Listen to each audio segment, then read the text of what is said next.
What would you do if the person you loved most in the world simply vanished without a trace, leaving behind only questions that seem impossible to answer?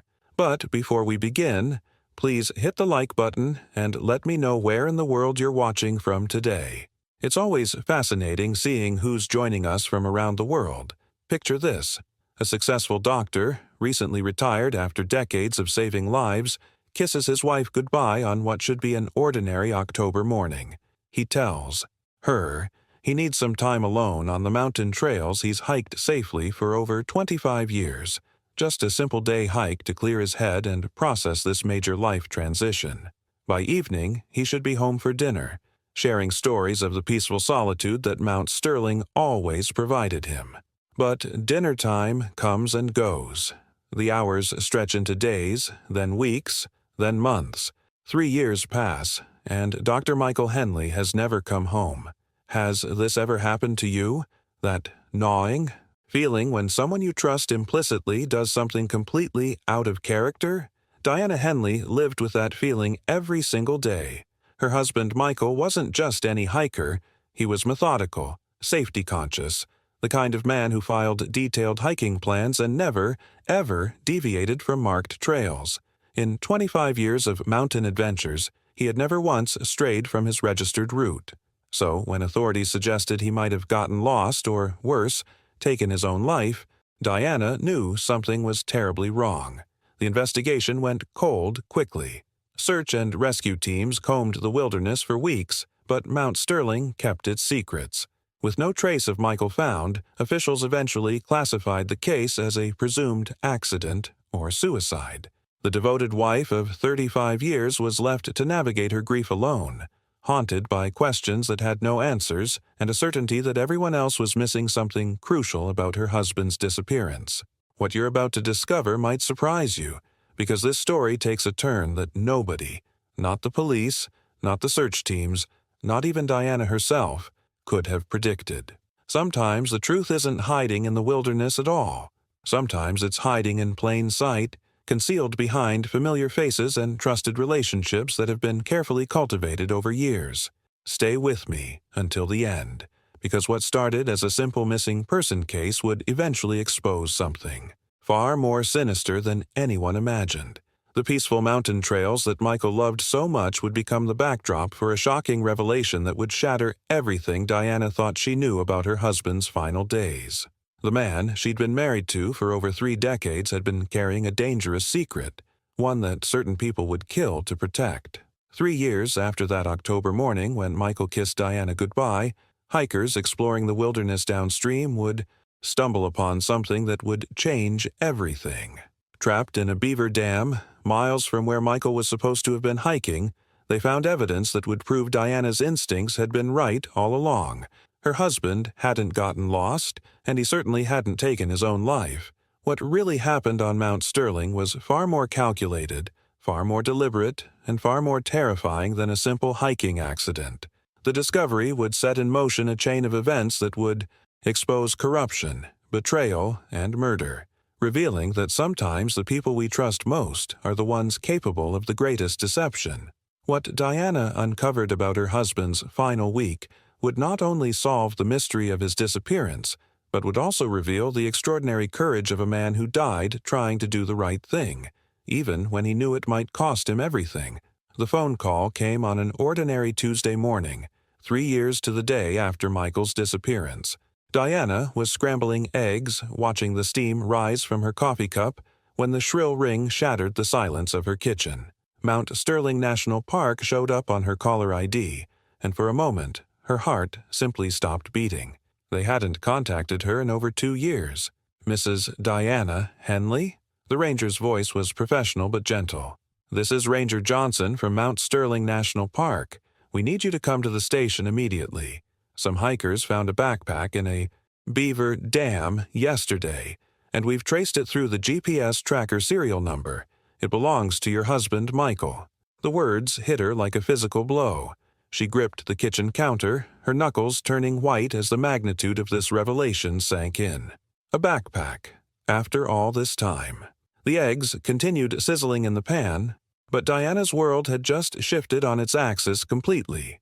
The drive to the ranger station became a journey through time itself.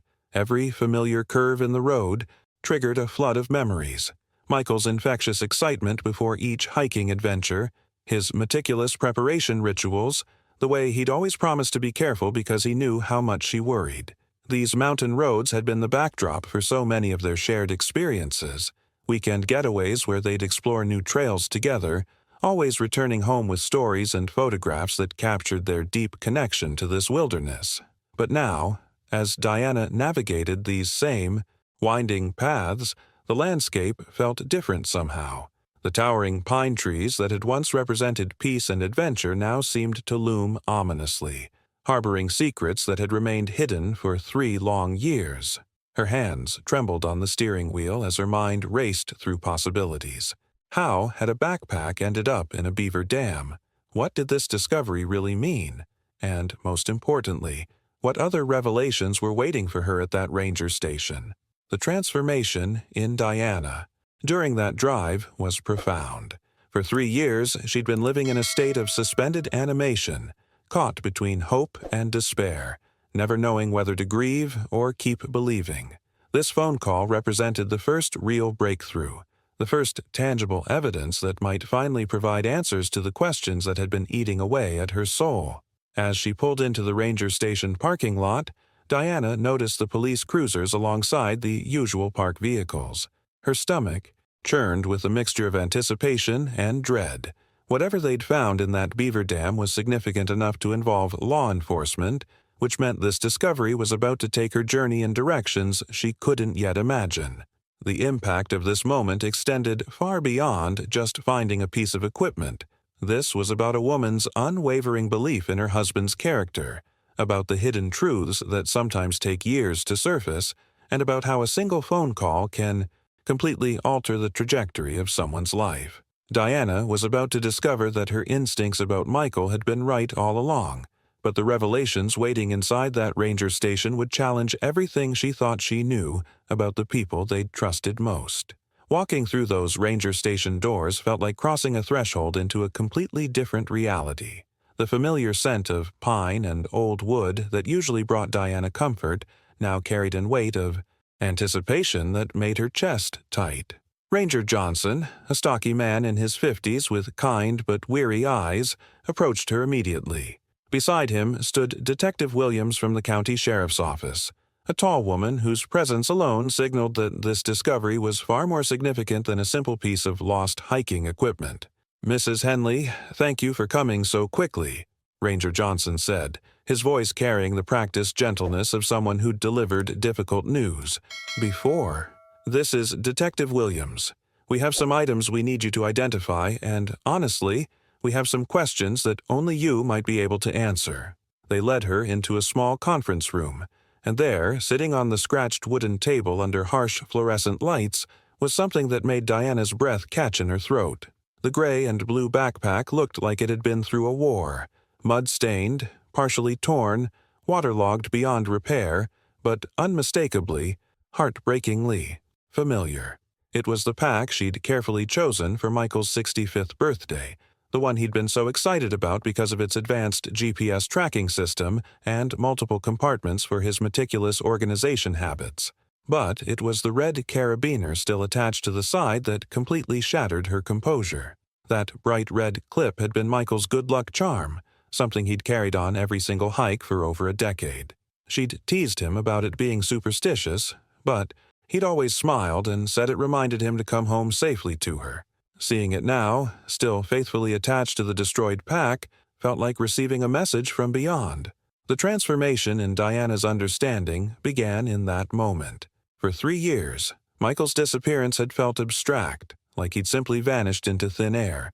But holding this tangible piece of evidence, feeling the rough texture of the damaged fabric, made his absence devastatingly real. This wasn't just about a missing person anymore. This was about her husband's final day, about the journey that had led him to wherever this backpack had been all this time. Detective Williams opened a manila folder, her expression serious. The hikers found this lodge deep in a beaver dam about 8 miles downstream from Cascade Falls, It was buried under branches and debris, which is probably why our search teams never located it initially. The GPS device inside was damaged, but we managed to extract some data from the memory card. Diana's mind struggled to process this information. 8 miles downstream meant the backpack had traveled a considerable distance through the wilderness waterways. But how? And, more importantly, where was Michael when this pack began its mysterious journey? The implications were staggering, and she could see in the officials' faces that they'd already drawn conclusions she wasn't ready to hear. The hidden truth behind this discovery was starting to emerge, but Diana sensed that what lay on that conference table was just the beginning. The real revelations about Michael's final day were still buried somewhere in the data they'd recovered, in the questions they hadn't yet asked, and in the connections they hadn't yet made. Detective Williams spread a topographical map across the conference table, her finger tracing a red line that represented Michael's final journey according to the GPS data they'd recovered. "Mrs. Henley, I need you to understand what we're seeing here." The memory card retained tracking information from before the device was damaged. According to this data, your husband deliberately left the marked trail system approximately 2 hours into his hike. Diana stared at the map, her mind refusing to process what she was being told. The red line veered sharply away from the familiar blue trails she and Michael had hiked together countless times, heading into remote wilderness areas that weren't even marked on most hiking guides. The last recorded GPS ping came from a location so far off the beaten path that it might as well have been on another planet. "That's impossible," Diana said, her voice gaining strength as the initial shock transformed into something closer to indignation. "Michael never went off trail. Not once in 25 years. He was obsessive about safety protocols, about following established routes. He filed detailed hiking plans with multiple people before every single expedition. This data has to be wrong somehow." But Detective Williams wasn't finished with her revelations. She pulled out another document, this one showing the timeline of Michael's movements that final day. The GPS shows he spent nearly 6 hours in that remote area before the signal was lost. This wasn't someone who accidentally wandered off the path, Mrs. Henley. These movements suggest deliberate navigation toward a specific destination. If you find yourself drawn to stories where ordinary people uncover extraordinary truths, you're going to love what we explore on this channel. Hit that subscribe button because we're just getting started with mysteries that will challenge everything you think you know about human nature. The impact of this information hit Diana like a physical blow. Everything she thought she knew about her husband's final day was being systematically dismantled by cold, electronic data. The Michael she knew would never have made such reckless decisions. He was the man who carried backup, batteries, emergency supplies, and weather reports printed in triplicate. He checked trail conditions obsessively and had never, not even once, deviated from his filed hiking plan.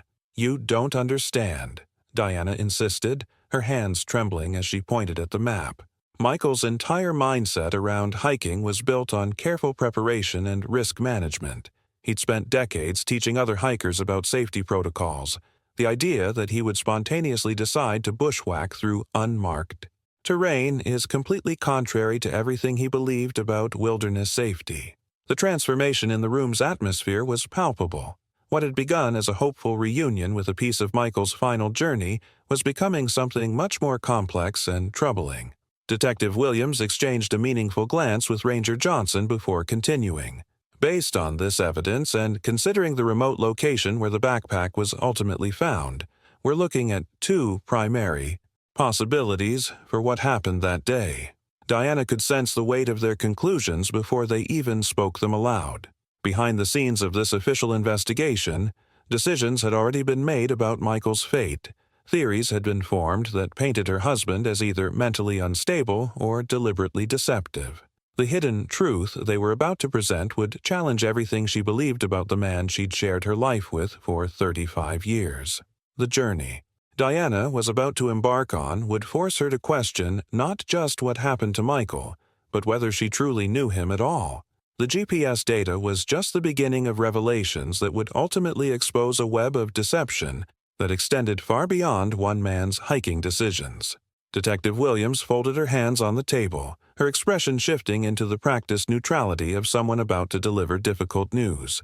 Mrs. Henley, given the GPS evidence showing Michael far from his intended route, combined with the remote location and the 3-year time frame, we've concluded there are two most likely scenarios. Either your husband suffered a tragic accident in that wilderness area, or— she paused, clearly uncomfortable with what came next. Or he made a deliberate decision to end his life. The words hung in the air like a physical presence. Diana felt the room spinning slightly as the full weight of their conclusion settled over her. Suicide.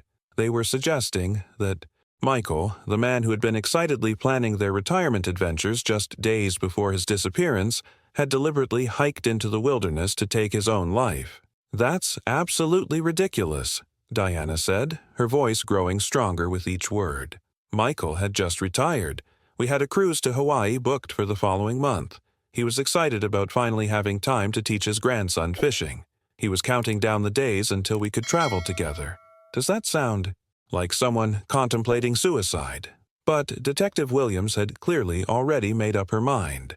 Sometimes people hide their true emotional state, even from those closest to them.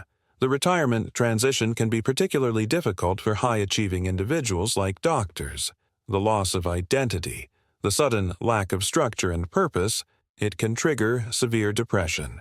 Ranger Johnson shifted uncomfortably in his seat before adding, "After 3 years of exposure to wildlife and natural decomposition in such a remote area, there would be very little physical evidence remaining.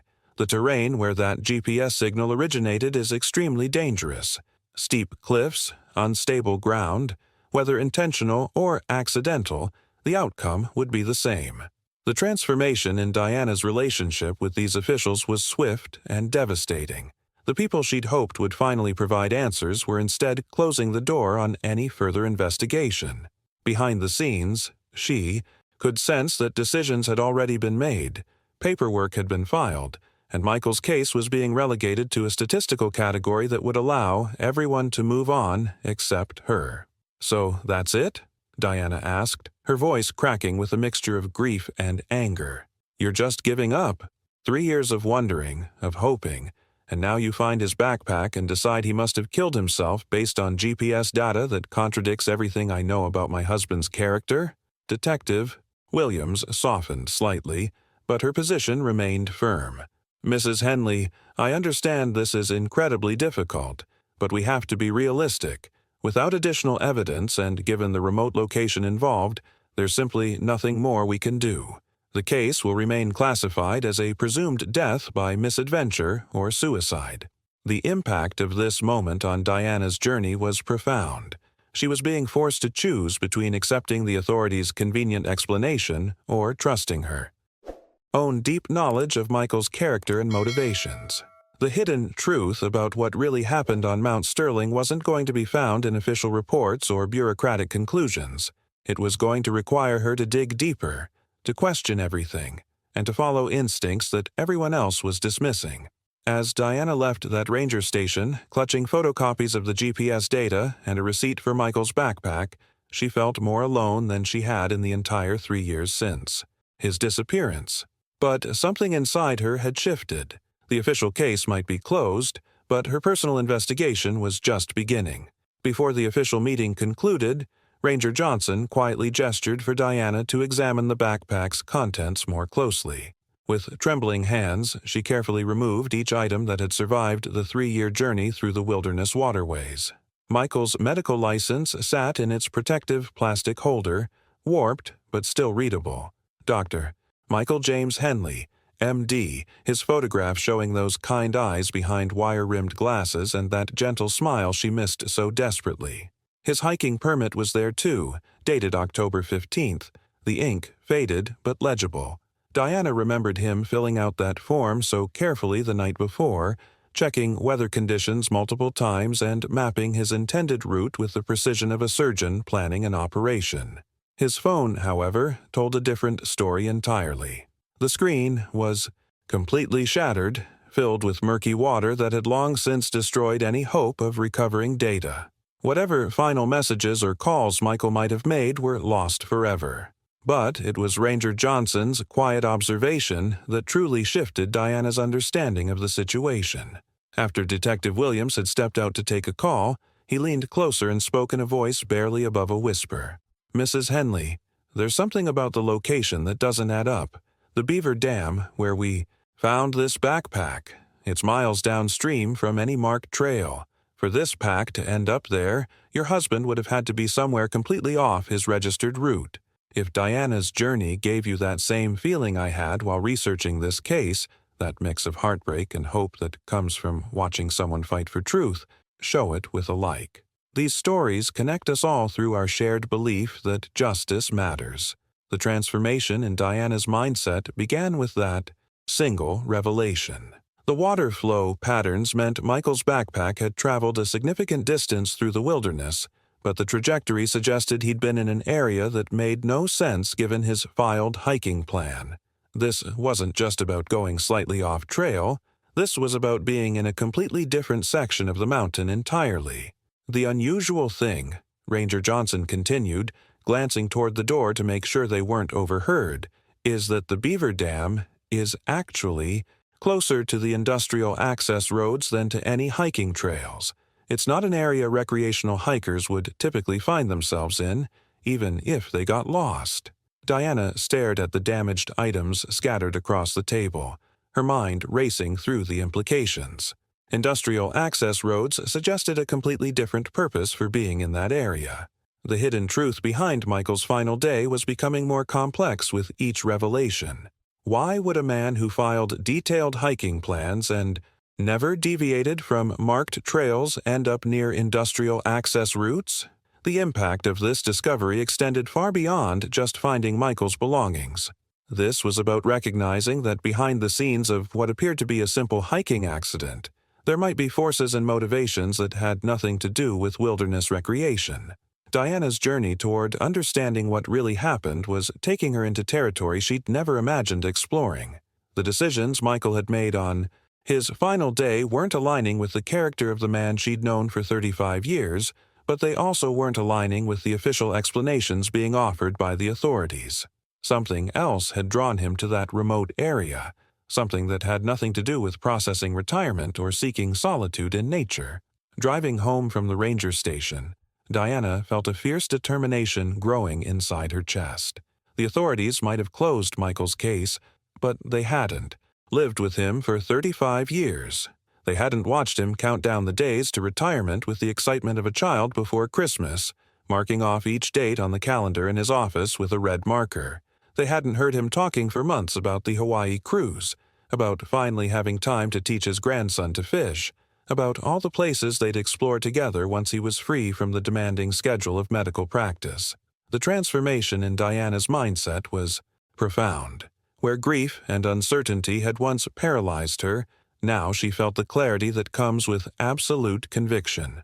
Michael had been looking forward to their future together with an enthusiasm that was impossible to fake.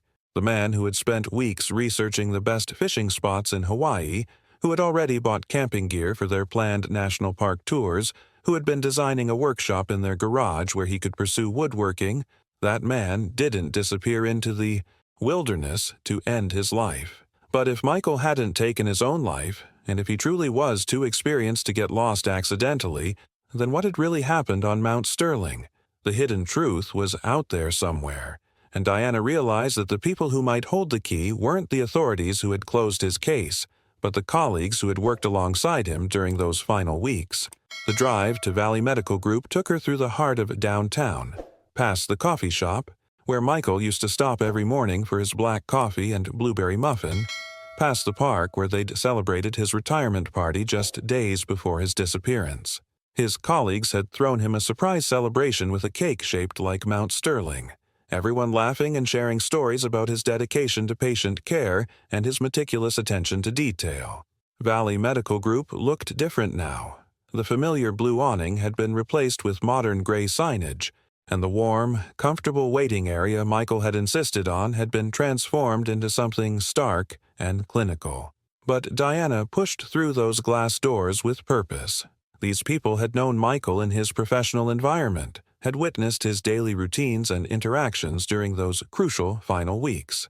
Stories like Diana's remind us that the most compelling mysteries aren't always about what happened, but about the courage it takes to keep searching for answers.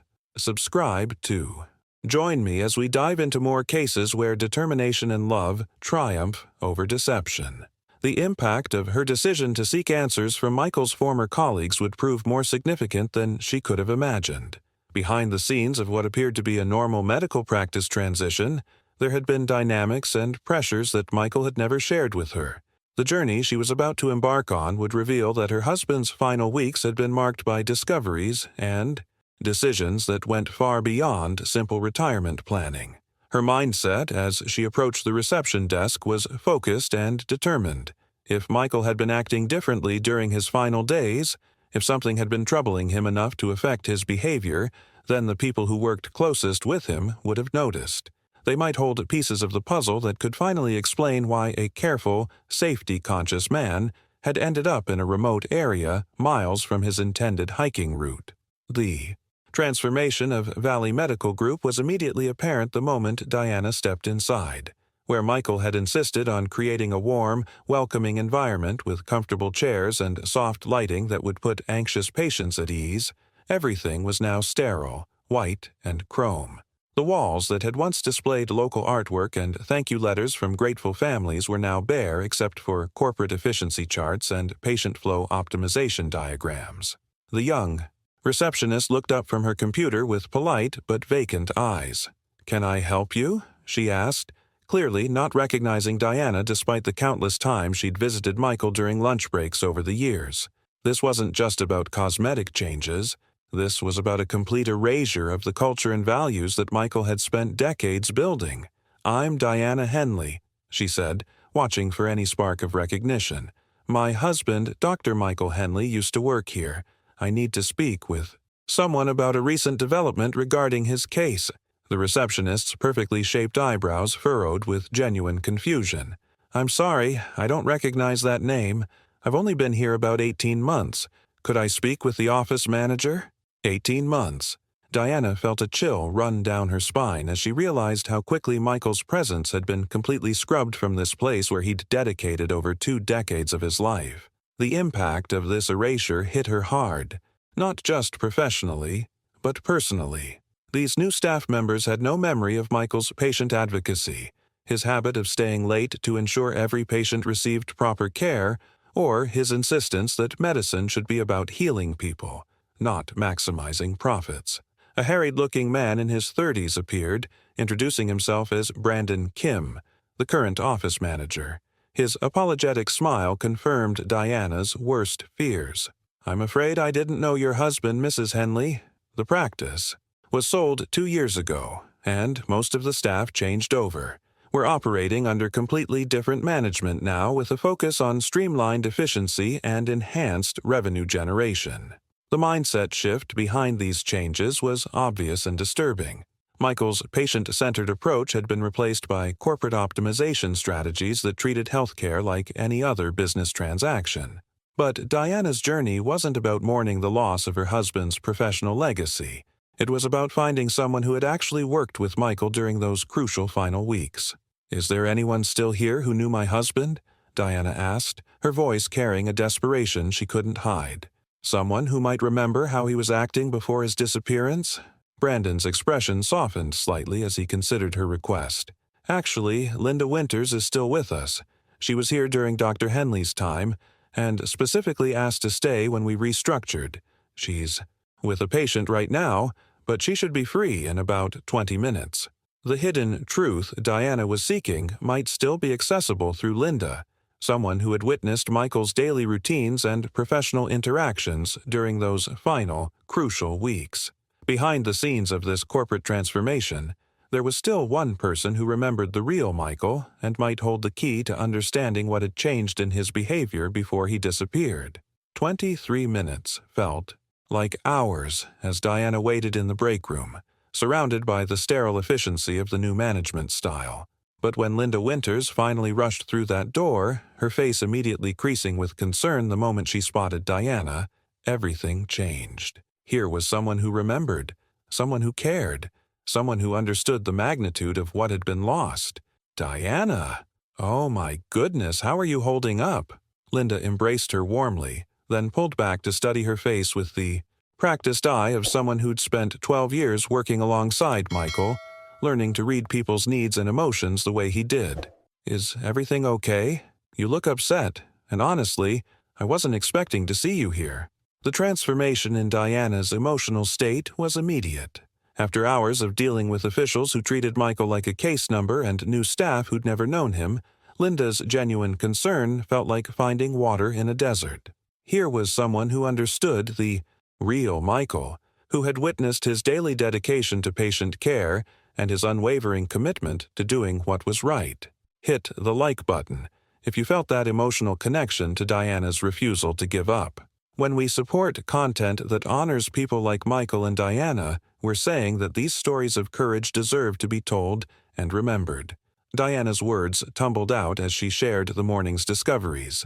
The backpack in the Beaver Dam, the GPS data showing Michael miles off his intended trail, the authorities' conclusion that he'd either gotten lost or taken his own life. Linda listened intently, her expression growing more troubled with each detail, her hands unconsciously clenching as Diana described the police's dismissive attitude toward investigating further. They found his backpack after all this time? Linda sank into the chair across from Diana, the same chair where Michael used to eat lunch every day, always making sure to include any staff member who seemed lonely or stressed. I can't believe it.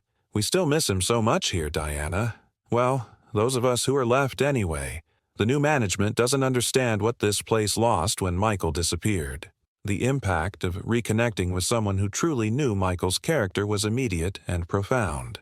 Linda had witnessed his daily routines, his interactions with patients, his meticulous attention to detail that extended far beyond medical procedures. She understood his mindset, his values, and most importantly, she would be able to recognize if something had been different about his behavior during those final weeks. The police think he went off trail deliberately, Diana continued, her voice catching on the words. They're suggesting suicide, or that he got confused and lost. But you knew Michael. He would never make such reckless decisions, and he certainly wasn't depressed about retirement.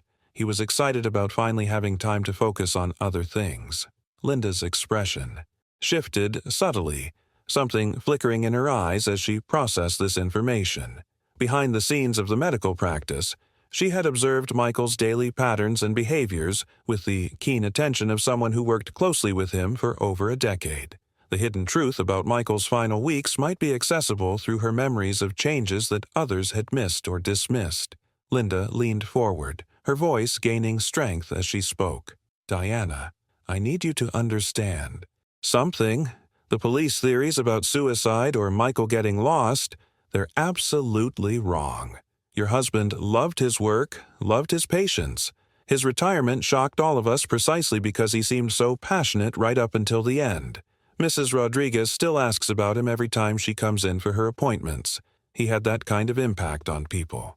The transformation in Diana's understanding began with Linda's unwavering conviction. Here was someone who had witnessed Michael's professional dedication daily, who understood his character in ways that outsiders simply couldn't grasp. Linda had seen him through medical emergencies, difficult diagnoses, and countless moments that revealed his true nature under pressure. But now that you mention it, Linda continued, her expression shifting as she accessed memories she'd perhaps pushed aside, Michael did seem different during that final week. Very different, actually. He was anxious, distracted in ways I'd never seen before. He kept checking his phone constantly, which wasn't like him at all. During procedures, he was still completely focused. He'd never compromise patient care, but between appointments, he seemed worried about something. Diana felt her pulse quickening as Linda's observations painted a picture she'd never seen. The hidden truth about Michael's final days was starting to emerge through the eyes of someone who'd observed his professional behavior with the keen attention of a trusted colleague. At home, Michael had seemed excited about retirement, but apparently his workplace mindset had been completely different. I remember specifically asking him during lunch break that Wednesday, Linda said, her voice dropping as she recalled the details. He was sitting right where you are now, and his sandwich was completely untouched. That wasn't like Michael at all. He always ate heartily, always enjoyed his meals. When I asked if he was okay, if retirement nerves were getting to him, he gave me this forced smile and said he had a lot to wrap up before leaving the practice. The impact of these revelations hit Diana like pieces of a puzzle finally clicking into place. Behind the scenes of their home life, where Michael had appeared excited and optimistic, he'd been carrying some kind of burden that was affecting his behavior at work. The decisions he was making, the anxiety he was displaying, these were signs of someone dealing with serious pressure. It wasn't what he said that concerned me, Diana, Linda continued, glancing toward the door to ensure their privacy. It was how he said it. His hands were shaking slightly when he picked up his coffee cup. In 12 years of working alongside him through emergency surgeries and difficult situations, I had never once seen Michael's hands shake. That's when I knew something was really wrong. The journey Diana was on was revealing a completely different version of Michael's final week than she'd experienced at home. The man who'd been counting down retirement days with excitement had simultaneously been exhibiting signs of severe stress and anxiety at work. Whatever was troubling him, he'd been deliberately shielding her from it, maintaining his enthusiastic facade while dealing with something serious behind the scenes. The image of Michael's trembling hands lingered in Diana's mind as Linda glanced toward the break room door, then leaned closer with the conspiratorial air of someone about to share something significant. Diana, there's something else from that week that I've never mentioned to anyone before, but given what you've told me about the backpack discovery, I think you need to know about Dr. Patterson's behavior. Diana felt her heart rate increase at the mention of Michael's boss. Patterson had been nothing but supportive during the memorial service, delivering a beautiful eulogy about Michael's integrity and dedication. He'd held Diana while she cried, promised to help in any way possible. The idea that there might be something unusual about his actions during Michael's final week felt like stepping into uncharted territory. Usually, when a doctor leaves our practice, the whole team pitches in to help with patient transitions, Linda explained, her voice dropping to barely above a whisper. It's a massive undertaking. Transferring files, updating records, reassigning patients to other physicians. We're talking about hundreds of patient files that need careful handling to ensure continuity of care. The transformation in Linda's demeanor was noticeable as she shared this information. Her usual professional composure had given way to something that looked almost like fear, as if she was revealing secrets that had been weighing on her for 3 years. But that week, Patterson insisted on handling everything himself. He wouldn't let anyone help with Michael's patient transitions, which was completely unprecedented. When I offered to assist with the file transfers, he almost snapped at me, saying he needed to personally ensure proper protocols were followed. Diana absorbed this information, trying to understand the implications. Behind the scenes of what should have been a routine professional transition, Patterson had been exhibiting controlling behavior that didn't align with normal practice procedures. The hidden truth about that final week was revealing layers of unusual activity that no one had questioned at the time. The strange thing is, he was working until midnight several nights that week, Linda continued, glancing around nervously. I know because I forgot my car keys one evening and came back around 11 o'clock. His office light was still on, and I could see boxes and boxes of files scattered around his desk. But here's what really concerned me. Instead of storing the files in our records room like we always do, he was taking them all home. The impact of this revelation hit Diana immediately. Patterson's behavior suggested he was doing more than just ensuring proper patient care transitions. He was removing evidence, controlling access to information, exhibiting the kind of secretive behavior that people display when they're hiding something significant. Taking patient files home violates so many protocols, Linda whispered. We're supposed to maintain strict security for patient records. The fact that he was working alone, after hours, removing files from the premises, that should have raised red flags, but everyone was so focused on supporting Michael through his retirement that we didn't question Patterson's methods. The journey Diana was on was revealing a web of suspicious behavior that had been carefully concealed behind the facade of a supportive boss helping with a colleague's retirement transition. The decisions Patterson had made during that crucial week suggested a hidden agenda that went far beyond ensuring patient care continuity. Diana felt a chill run down her spine as she processed the implications of Patterson's late-night activities, but Linda wasn't finished with her revelations. The nurse's expression grew even more troubled as she continued sharing memories that had been bothering her for 3 years. "What happened after Michael disappeared is what really made me question everything," Linda said, her voice barely audible now. "Within 6 months, Patterson sold the entire practice, and Diana, I'm talking about a fortune, way more than this modest operation, should have been worth. There were rumors that he made millions from that sale." The transformation in Patterson's circumstances after Michael's disappearance was staggering. Diana remembered the comfortable but certainly not lavish practice from before, a small operation focused on patient care rather than profit maximization. The idea that it could suddenly be worth millions seemed impossible unless there were hidden assets or revenue streams that no one knew about. But that's not even the most shocking part, Linda continued, glancing toward the door again to ensure their privacy. He used that money to open Cascade Medical Center across town, a massive, multi-specialty facility with state-of-the-art equipment and dozens of physicians. We're talking about a complete transformation from a modest family practice to what's essentially a medical empire. The impact of this information hit Diana like a physical blow. Behind the scenes of Michael's disappearance, Patterson had been positioned to benefit enormously from changes that occurred immediately afterward. The hidden truth about the timing was impossible to ignore. Michael vanishes under mysterious circumstances. Patterson gains complete control over all the practice files, and within months, he's wealthy enough to build a medical empire. "I remember thinking at the time how strange it all seemed," Linda whispered.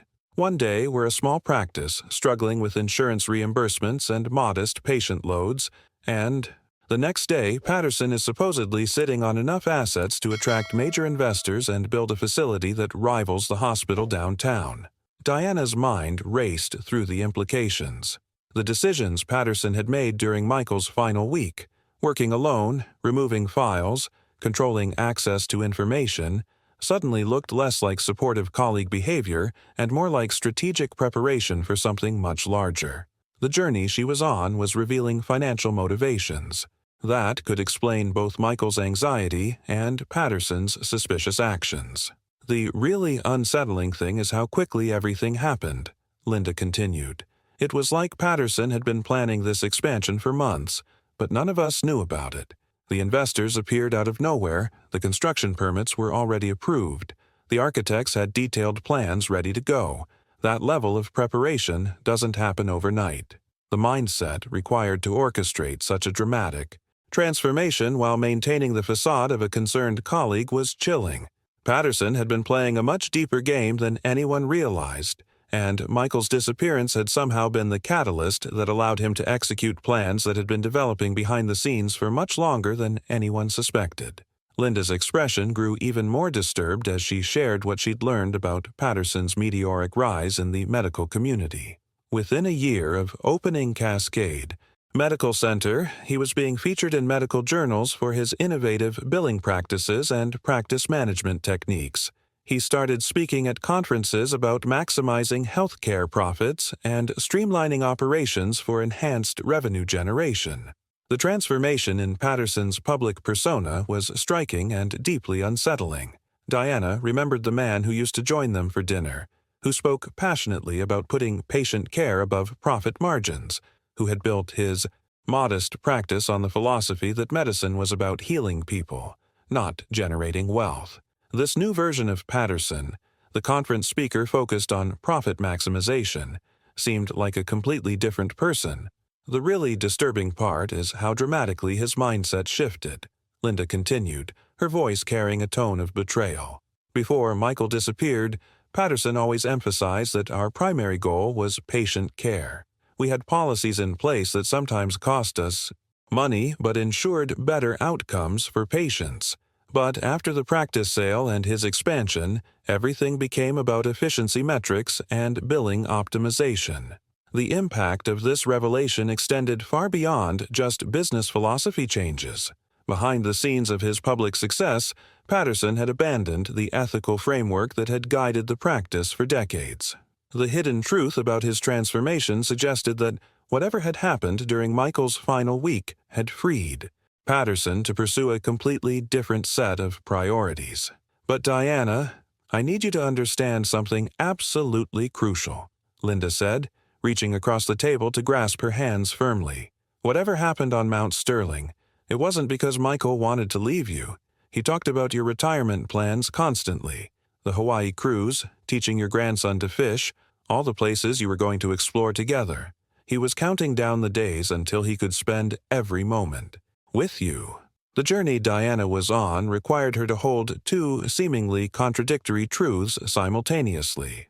Michael had been excited about their future together, genuinely enthusiastic about retirement and their shared plans. But he had also been carrying some kind of burden related to his work, something serious enough to cause visible anxiety and trembling hands during his final week. "I remember him showing me the fishing gear he'd already bought for the trip to Hawaii," Linda said, tears forming in her eyes. "He was like a kid planning Christmas morning when he talked about teaching your grandson to cast a line. That's not the behavior of someone contemplating ending his life, Diana. That's the behavior of a man who is looking forward to the next chapter of his life with the person he loved most." The decisions Michael had made during those final days were becoming clearer now. He had been protecting Diana from whatever workplace crisis he was facing, maintaining his excitement about their future while simultaneously dealing with something that was causing him significant stress.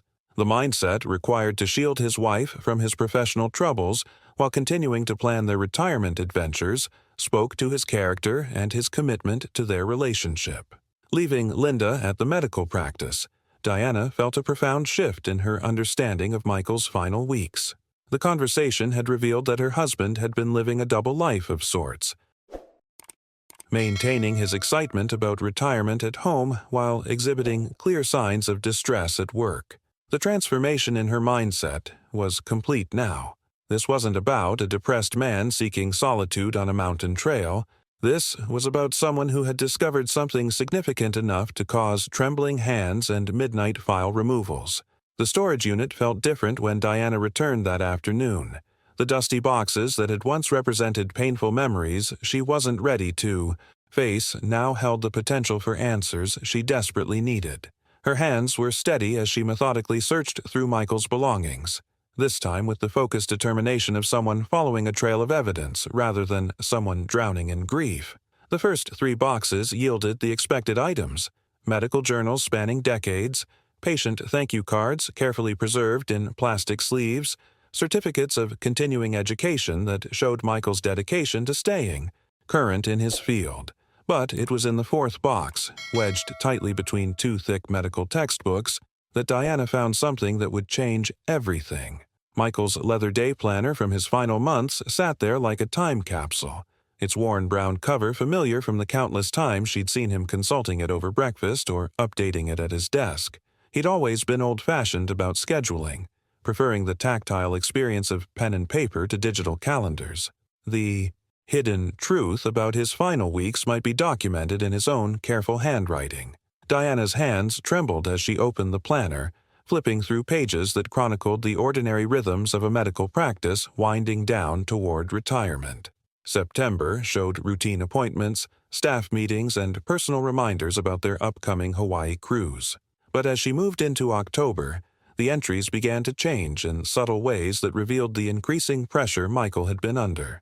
The impact of holding this tangible piece of evidence was profound. While Linda's memories had provided crucial insights into Michael's workplace behavior, this planner represented Michael's own perspective on what had been happening during those crucial final weeks. Behind the scenes of their normal domestic routine, he had been documenting something that was clearly causing him significant concern. The journey Diana was embarking on by examining this planner would require her to confront the possibility that Michael had been investigating something dangerous, something that required the kind of careful documentation that a methodical physician would create when building a case. The decisions he had made about what to record and what to keep hidden would reveal the true scope of whatever crisis he had been facing. The mindset shift was complete now. Diana was no longer the grieving widow accepting official explanations. She was becoming an investigator following her husband's carefully preserved trail of evidence, and what she was about to discover in those handwritten entries would expose the real reason Michael had been working late, why Patterson had been removing files, and why her husband's hands had been shaking during his final week. Diana flipped to October 15th, the day Michael had kissed her goodbye and promised to return by dinner. Her breath caught in her throat as she read the entry written in his careful, precise handwriting. Meeting with Patterson. Trail parking lot, 7:00 a.m. The words seemed to blur as the magnitude of this discovery hit her. Michael had lied to her. He hadn't gone hiking alone to process his retirement. He had gone to meet his boss, the same man who had delivered his eulogy and comforted her through her grief. The transformation in Diana's understanding was immediate and devastating. For 3 years, she had defended Michael's character against suggestions that he might have been depressed or confused. She had insisted that he would never lie to her, that their relationship was built on complete honesty and trust. But here, in his own handwriting, was proof that he had deliberately deceived her about his intentions that final morning. Her hands shook as she flipped back through the previous pages, looking for other entries that might explain this meeting. Wednesday, October 14th, showed Miller and Associates, 2 p.m. Evening review files. The name seemed vaguely familiar, but Diana couldn't place it. Immediately, she dug deeper into the box, finding a manila folder labeled October Receipts in Michael's precise hand. Inside, paper-clipped together, were 3 receipts from Miller and Associates. The letterhead clarified what her memory couldn't quite grasp. Employment Law Specialists. Protecting Workers' Rights since 1987. Employment Law. Michael had been consulting attorneys about workplace issues, something he had never mentioned to her despite their habit of sharing everything about their daily lives. The impact of this discovery hit Diana like a physical blow. Behind the scenes of their normal domestic routine, Michael had been building some kind of legal case. The hidden truth about his final weeks was becoming clear now. He hadn't been excited about retirement because he was eager to leave medicine. He had been excited because he was finally going to be free from whatever dangerous situation he had discovered at the practice. The receipts showed consultations on October 7th and 10th, with a third appointment scheduled for October 16th, the day after he disappeared. The progression was clear. Michael had discovered something significant enough to require legal counsel, had been gathering evidence and building a case, and had arranged that fateful meeting with Patterson to confront him about whatever he had found. Diana's journey through grief was transforming into something else entirely. The mindset required to process this information was completely different from mourning a husband who had gotten lost in the wilderness.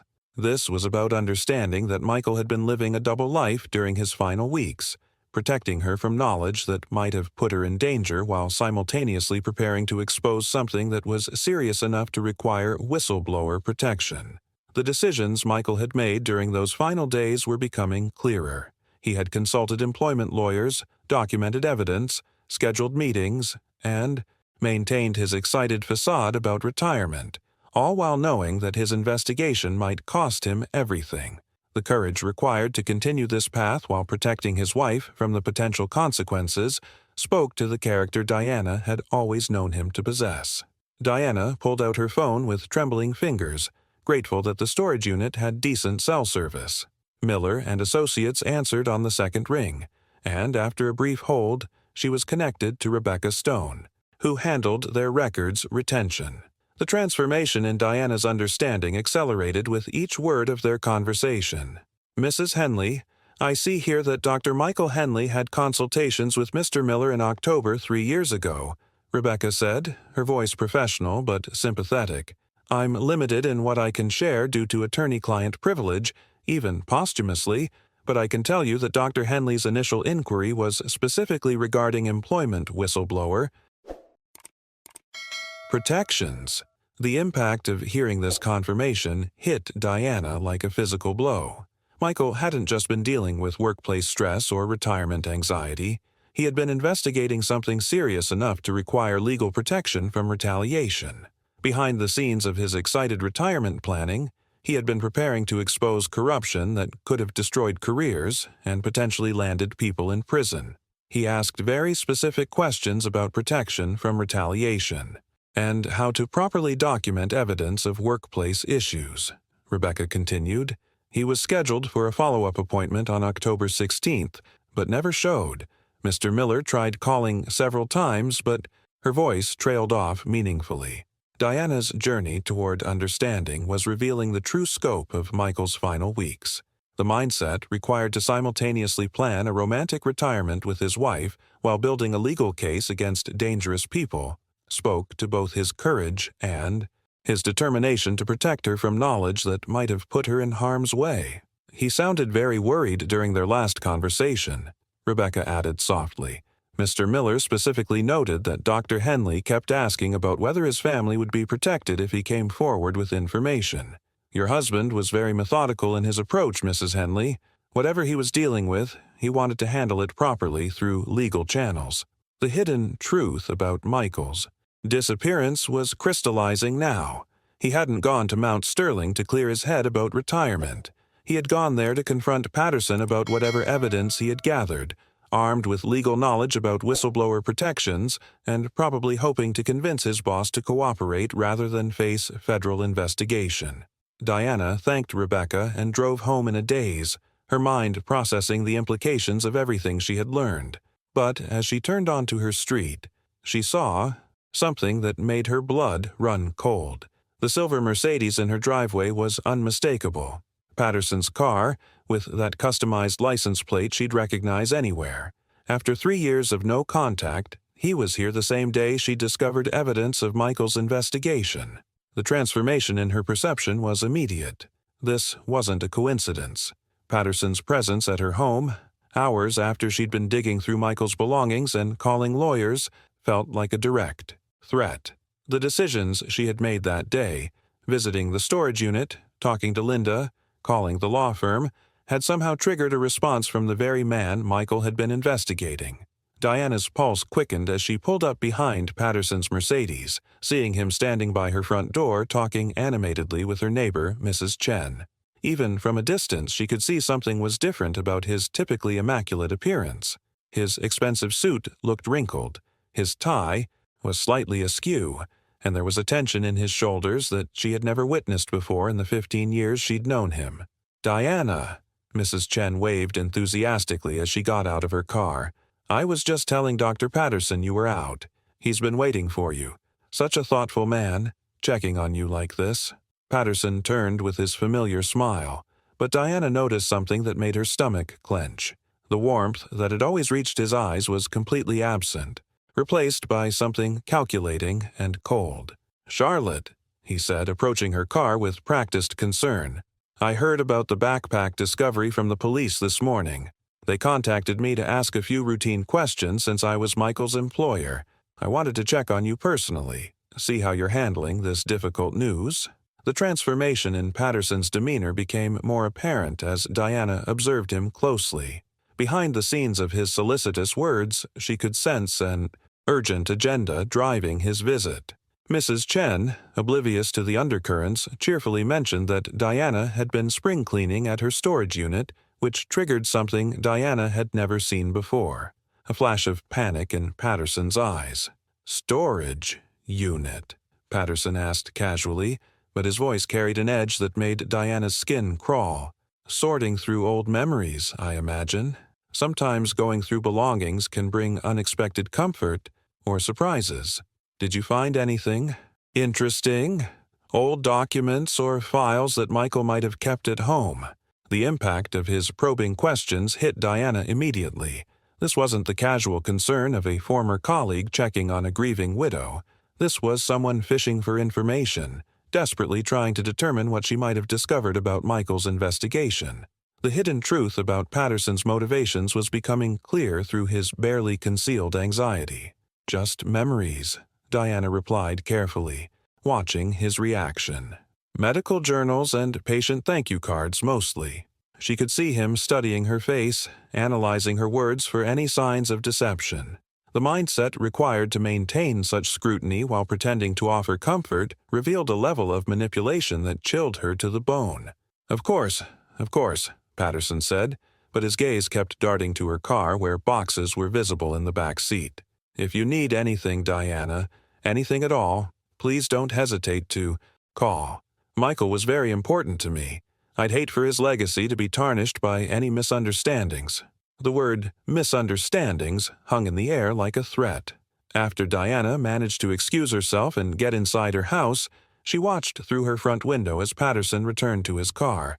But instead of leaving, he stood there with his phone pressed to his ear, his free hand gesturing sharply as he spoke.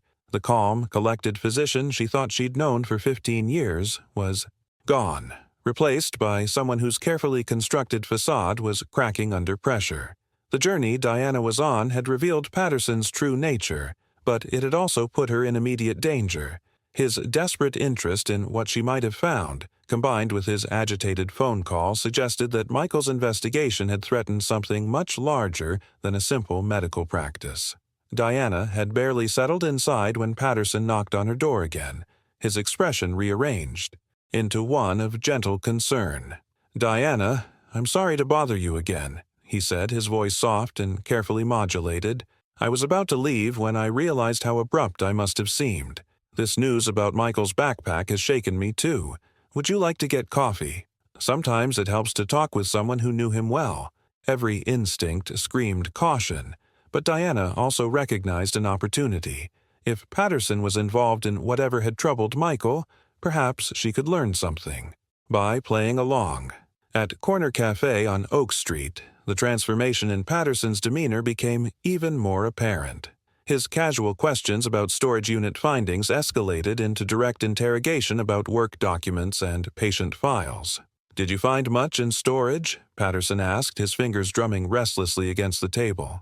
Michael was always so meticulous about documentation. I'd imagine he kept copies of important paperwork at home. Sometimes people keep things they never mention to their spouses. Work files, for instance. The impact of his increasingly desperate probing was unmistakable. Behind the scenes of this coffee shop conversation, Patterson was conducting a frantic damage assessment, trying to determine what evidence Michael might have preserved and whether Diana had discovered it. The hidden truth about his motivations was becoming clear through his barely controlled anxiety. "The police asked about patient files this morning," Patterson continued, perspiration visible on his forehead despite the cool temperature. "HIPAA violations, you understand. I assured them Michael would never take confidential files home, but I wanted to make sure for his reputation's sake." Diana made a calculated decision that would force Patterson to reveal his true nature. "Actually, I did find his day planner," she said, watching his face carefully. "There was an entry on October 15th that confused me. He'd written, 'Meeting with Patterson, trail parking lot, 7 hours a.m., but he told me he was hiking alone that morning." The transformation in Patterson's face was instant and complete. The mask of concern shattered, replaced by something Diana had never seen before, pure panic mixed with calculating desperation. His coffee cup rattled against the saucer as his hands began to shake visibly. "Oh, that," Patterson said, his laugh forced and hollow. "Poor Michael was so confused that morning. He called me around 6:30, sounding agitated and worried about his mental state. Said retirement was hitting him harder than expected. I tried to talk him out of hiking, suggested we meet to discuss his concerns, but he insisted he needed time alone on the mountain." The mindset required to construct such elaborate lies while maintaining eye contact revealed a level of deception that chilled Diana to the bone. Patterson was rewriting history in real time, painting Michael as mentally unstable to explain away evidence that threatened to expose whatever corruption Michael had been investigating. As a physician, he would have known how to mask the symptoms of depression. Patterson continued smoothly, "That confusion about our meeting, writing it down when it was just a phone call, that's typical of someone under severe psychological stress." Diana stared at Patterson as he constructed his elaborate lies about Michael's mental state, watching this man she'd known for 15 years transform into someone completely unrecognizable. The story. About Michael calling that morning, about being confused and depressed. It was so obviously fabricated that it made her stomach turn. Michael's handwriting in that day planner had been firm and precise, exactly as it always was. There had been no confusion, no trembling letters of a man in distress. "I should go," Diana said, standing abruptly from the table. Patterson's mask slipped further as he realized his lies weren't working. "Of course," he said, but his voice carried a new edge that made her skin crawl. "If you found anything else, any documents that might be misinterpreted, I hope you'll let me know. For Michael's sake, his reputation." Diana walked toward the cafe restroom, her heart hammering as she felt Patterson's eyes tracking her every movement. The transformation in the situation was palpable. What had begun as a coffee meeting was becoming something much more dangerous. Once inside the locked restroom, she pulled out her phone with trembling fingers and dialed 911, keeping her voice to barely above a whisper. 911, what's your emergency? "I'm at Corner Cafe on Oak Street," Diana whispered urgently. "I'm with someone who I believe may be dangerous. He's asking erratic questions about my deceased husband, and I'm scared. Please send someone." "Ma'am, are you in immediate danger?" "I don't know. Maybe. His name is Dr. James Patterson. Please hurry. I have to go back out there or he'll get suspicious." Diana ended the call and took several deep breaths, trying to compose herself before returning to the dining area. But the sight that greeted her made her blood freeze. Patterson had moved from his side of the booth to hers, effectively blocking her exit. His coffee sat abandoned across the table, and there was something in his expression that spoke of desperation and barely controlled panic. "There you are," he said, his smile not reaching his eyes. I was starting to worry. The mindset shift was complete now. Any pretense of the caring colleague had evaporated, replaced by something predatory and calculating. "I'm feeling overwhelmed by everything today," Diana said carefully, trying to slide past him, but Patterson didn't budge. Instead, he leaned closer, his voice dropping to a menacing whisper. "Where are they, Diana? The files, the documents, whatever Michael kept. I know he made copies of everything. He was always so thorough, so self-righteous." The words came out as a hiss, revealing the hatred that had been festering behind his facade for years. The journey Diana was on had led her directly into the heart of the danger that Michael had been trying to expose. Behind the scenes of this coffee shop confrontation, Patterson was revealing the true extent of his criminal enterprise and his willingness to protect it at any cost. The hidden truth about what had driven him to murder was becoming terrifyingly clear.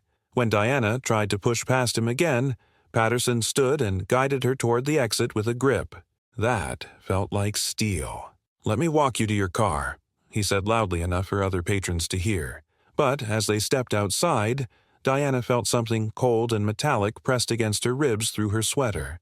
The gun pressed against Diana's ribs as Patterson forced her into his Mercedes, his desperation now completely exposed.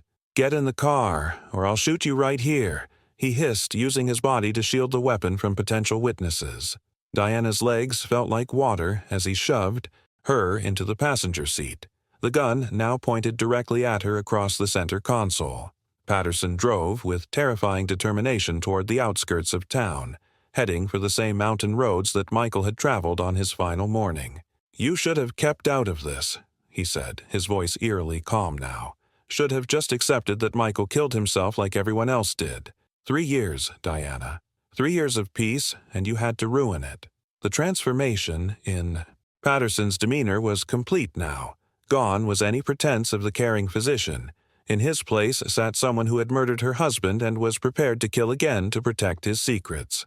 Behind the scenes of his respected medical career, he had been running a criminal enterprise that Michael had threatened to expose. "He found discrepancies, didn't he?" Diana said through her tears as Patterson drove deeper into the forest. "In the billing, in the financial records." Patterson's laugh was bitter and filled with years of resentment. Discrepancies. Such a clinical word. Robert couldn't understand that sometimes you have to work the system to survive. Insurance companies deny legitimate claims while their executives get rich. I was just leveling the playing field. The impact of his confession hit Diana like a physical blow. "By committing fraud," she whispered. "By surviving," Patterson shot back, his knuckles white on the steering wheel. St. Michael couldn't see the gray areas. Everything was black and white to him. He was going to report me, destroy everything I'd built, send me to prison for making sure my people could feed their families. But the hidden truth went deeper than simple insurance fraud. As sirens wailed in the distance, responding to Diana's 911 call, Patterson's desperation reached new heights. The police surrounded the forest clearing where he'd taken her, and under pressure from bullhorns and tactical officers, his carefully constructed facade finally shattered completely. "This wasn't supposed to happen," Patterson kept muttering as he used Diana as a human shield. But when Detective Williams demanded answers through the megaphone, Patterson's years of secrets came pouring out in a torrent of confession and justification. "You don't understand what Michael was going to destroy," Patterson shouted to the officers. 15 years of building connections, creating opportunities. The insurance fraud was just the beginning. I had networks in major cities, organ trafficking operations that helped people who couldn't afford transplants through legitimate channels. Michael wanted to destroy it all with his righteousness. The journey Diana had been on finally led to this moment of truth. The mindset required to maintain such an extensive criminal enterprise while presenting himself as a respectable physician revealed the true scope of Patterson's deception. Michael hadn't just discovered billing irregularities. He had uncovered a sophisticated network of medical corruption that extended far beyond their small practice. Patterson's confession echoed through the forest as tactical officers finally subdued him, his years of deception unraveling in real time. Diana had found her answers, painful as they were. Michael hadn't been depressed or confused. He had been a hero who died trying to expose a criminal network that was destroying lives while hiding behind the facade of healing. In the end, justice came not through official investigations or bureaucratic procedures, but through a wife's unwavering belief in her husband's character and her refusal to accept convenient explanations that didn't align with the man she'd known for 35 years. Sometimes the truth requires us to dig deeper than everyone else is willing to go, to trust our instincts even when authorities tell us we're wrong, and to follow evidence wherever it leads, no matter how dangerous the path becomes. Diana's journey proved that corruption, no matter how sophisticated or well hidden, eventually crumbles when confronted by people who refuse to stop asking questions.